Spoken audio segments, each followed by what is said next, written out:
automobile bailout of General Motors has been a very controversial topic. Many believe that the bailout should have been based on private loans instead of using taxpayers' money.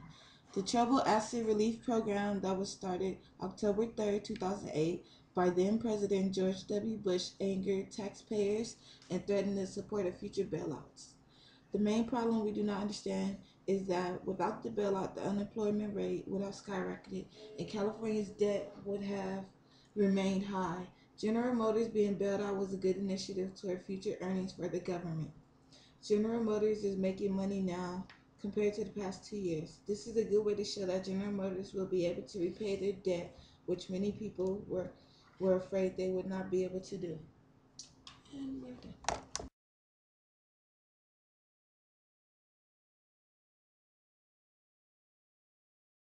It's been 9 years since the attack of 9/11. People still argue that Bush used the bad intelligence of mass destruction to manipulate America into a war that wasn't needed.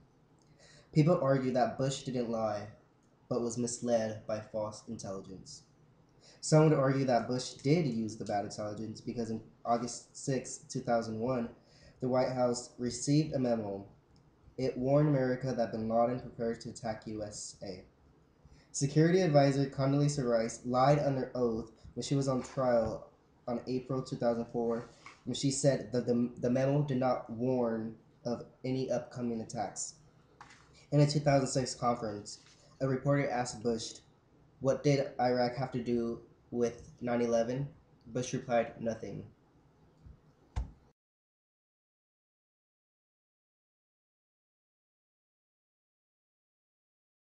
Bullying has become a serious topic in schools around the nation. There's many forms of bullying, like physical and verbal abuse. The most recent form of bullying is cyberbullying, which is bullying over technology like cell phones and computers. Many parents of victims are trying to pass laws so bullies can be charged with crime. All 50 states have bullying laws in school except for Hawaii, Michigan, Montana, and North and South Dakota. The most a bully can be punished with is expulsion from school. Whether or not a bully should be charged with manslaughter when their victims commit suicide has yet to be decided.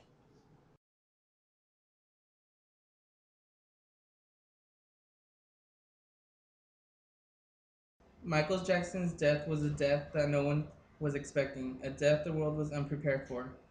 People think that he had it coming, others would give their lives for him. However, Dr. Arnold Klein thought differently.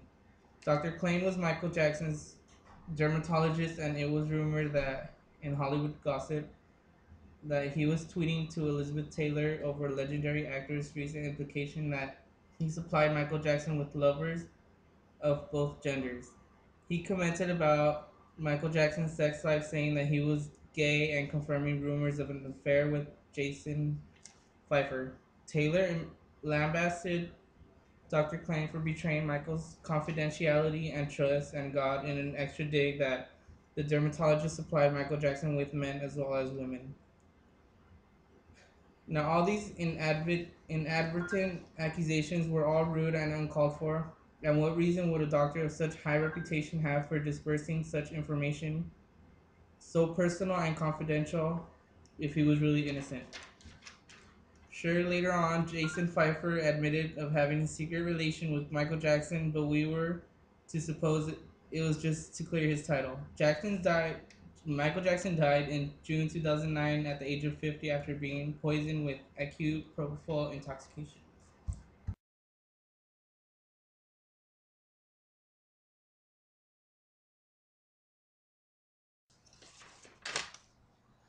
Although some people disagree, there is much evidence supporting extraterrestrial involvement in the building of the Great Pyramid of Giza. There are unexplained structures that would have been impossible for humans of that era to build, as well as ancient Egyptians' references to sky gods. The Great Pyramid was made up of thousands of blocks, each gaining 1 to 20 tons, and the whole structure measured almost 500 feet tall. This was made back in 3000 BC with no technology or advanced tools. Some people believe that the earlier human workers built the pyramids by using ramps made of rocks. However, that would have only taken more rocks to stack up. The pyramid was also built with such accuracy and mathematical advancements that the ancient Egyptians could not have possibly built them themselves. Another good question is, How and why a specific site with its magnificent location was chosen for the construction of the Great Pyramids. The pyramids were aligned with the star constellation Orion's Belt and placed 31 degrees north and 31 degrees west longitude and latitude, one of the few places on Earth to support such a great weight. And to add on to this belief, the ancient Egyptians themselves mentioned sky gods coming down to Earth in flying boats and bringing laws and wisdom to man. Which brings us to our conclusion. Extraterrestrials, with their advanced knowledge and tools that we lacked, built the Great Pyramid of Giza.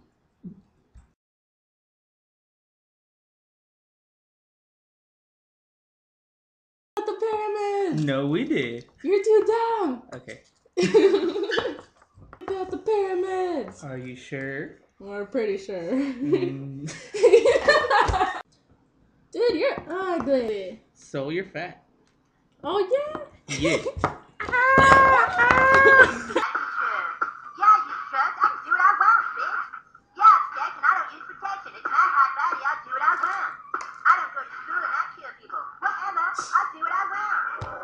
Dude, you're fat. You should go running with Professor Buckoff. I'm not fat. I'm big bone.